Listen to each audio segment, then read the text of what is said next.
Police তখন তাদেরকে বলল মাত্র আধা ঘন্টা সময় আছে, এর মধ্যে আপনাকে লাশ দাফন করতে হবে। তার মাকে পর্যন্ত ঠিকভাবে তার ছেলের মুখটা দেখতে দেয়নি, জোর জবরদস্তি করে সেই ছেলেকে সেখানে তারা দাফন করতে বাধ্য করে। যে বিচার হওয়া সত্ত্বেও গোটা দুনিয়ার থেকে কেউ যেন বলতে না পারে যে বিচারটা একটা আগের মতো একটা অবৈধ প্রক্রিয়ার মধ্য দিয়ে হয়েছে, এরকম যাতে বলতে না পারে। আজকে যে কয়েকটা অভিযোগ জমা পড়েছে তার মধ্যে একটি হচ্ছে সাব্বির নামে একটা ছেলে, যে একাদশ শ্রেণীতে পড়তো বাগেরহাটের একটা কলেজে।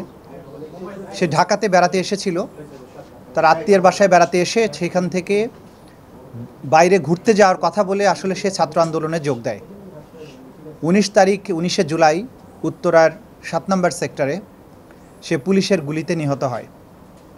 নিহত হওয়ার পরে পুলিশ তার লাশটা নিয়ে যায় থানা থেকে। কোনোভাবে হয়তো তার কাছে তার কোনো রিলেটিভের নাম্বার ছিল বা মোবাইল ছিল, সেই কারণে তার দুলাভাইকে পুলিশ ফোন করে বলে যে এই ছেলেকে আপনি চিনেন কেন? তখন জানানো হয় যে সে আমার শ্যালক। তখন বলেছে সে উত্তরাতে পুলিশের গুলিতে নিহত হয়েছে, তার লাশ আপনারা তাড়াতাড়ি এসে নিয়ে যান। শিয়া বাটার ও ভিটামিন ই সমৃদ্ধ lily glam beauty soap. Lily, always beautiful. সেখানে তখন তার দুলাভাই লাশ আনতে যায়, যাওয়ার পরে বলছে যে আপনি এক্ষুনি লাশটা নিয়ে চলে যাবেন, আর একটু দেরি হলে লাশ এখানে পেতেন না। তখন তাকে আরেকটা অ্যাম্বুলেন্স জোগাড় করে তাড়াতাড়ি লাশটা ওখান থেকে বের করার চেষ্টা করা হয়। রাস্তায় ছাত্রলীগ, যুবলীগ, আওয়ামী লীগ তাদের এই অ্যাম্বুলেন্সটার উপরে হামলা করে, অ্যাম্বুলেন্সটাকে ভাঙচুর করে, লাশের উপরে ওই গ্লাসের ভাঙ্গা টুকরো দিয়ে ছেয়ে যায় একদম। তারপরে কোনো রকমে লাশটা এখান থেকে বের করে ঢাকার বাইরে বাগেরহাটের চিতলমারিতে তার গ্রামের বাড়িতে নিয়ে যাওয়ার চেষ্টা করা হয়। রাস্তায় পুলিশ আবার থামায় তাদেরকে, থামিয়ে বলে যে ভেতরে এবং কোনো লাইট জ্বালানো যাবে না, লাইটবিহীন অবস্থায় গোপনে আপনি লাশটা নিয়ে চলে যাবেন, তা না হলে কিন্তু লাশ নিতে পারবেন না। সেই অবস্থায় লাইট নিভিয়ে অন্ধকারের মধ্য দিয়ে তারা লাশ গ্রামের বাড়িতে নিতে পারেন রাতের বেলায় সেখানে নেয়ার পরে সেই জায়গায় যে দেখা গেল যে সেখানেও পুলিশ ঘেরাও করে আছে। পুলিশ তখন তাদেরকে বলল মাত্র আধা ঘন্টা সময় আছে, এর মধ্যে আপনাকে লাশ দাফন করতে হবে।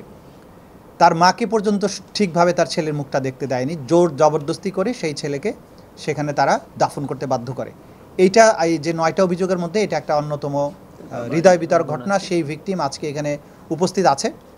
তো এগুলো আমরা জমা প্রতিদিনই পাচ্ছি, বিভিন্ন জায়গা থেকে আসছে। দেখুন, আমরা যেটা বলেছি যে সারা বাংলাদেশে যেখানে যাদের কাছে এই স্টোরিগুলো আছে তারা যাতে আন্তর্জাতিক অপরাধ ট্রাইব্যুনালের কাছে, আমাদের প্রসিকিউশন এবং তদন্ত সংস্থার কাছে এগুলো নিয়ে আসেন। নিয়ে আসলে যেটা সুবিধা হবে যে আমরা এই জিনিসগুলো তদন্ত করতে আমাদের সুবিধা হবে।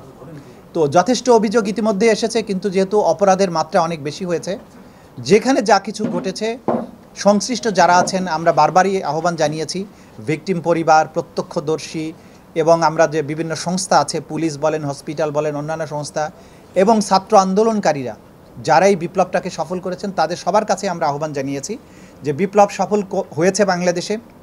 বিপ্লব সফল হওয়ার পরে এইটার যে একটা অঙ্গীকার ছিল যে আমাদের যারা শহীদেরা, যারা জীবন দিয়েছেন, যারা চোখ হারিয়েছেন, পা হারিয়েছেন, তাদের জীবনের অনেক কিছু তারা হারিয়েছেন, এই সব মানুষদের প্রতি এই জাতির একটা দায়বদ্ধতা আছে যে এই বিচারটা তাদের করা দরকার।